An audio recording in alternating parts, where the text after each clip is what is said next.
महापौर पदाचा कार्यभार स्वीकारल्यानंतर उदय धातुंडे यांनी इचलकरंजी शहरातील अनेक समस्यांबाबत प्रत्यक्ष रस्त्यावर उतरून काम करायला सुरुवात केली आहे.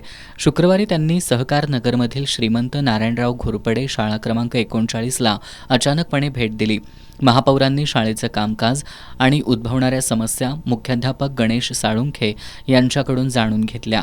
शाळेच्या 2 खोल्यांचे स्लॅब जीर्ण झाले असून त्यासाठी निधी मंजूर झालाय, मात्र अजूनही कामाला सुरुवात झालेली नसल्याचं मुख्याध्यापकांनी सांगितलं.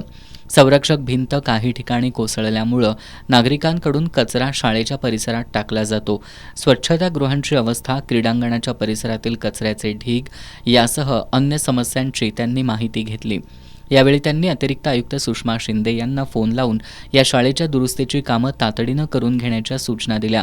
तसंच त्यांनी अत्यावश्यक असलेल्या बाबींची माहिती लिखित स्वरूपात घेऊन त्या तातडीनं पूर्ण करणार असल्याची ग्वाही दिली.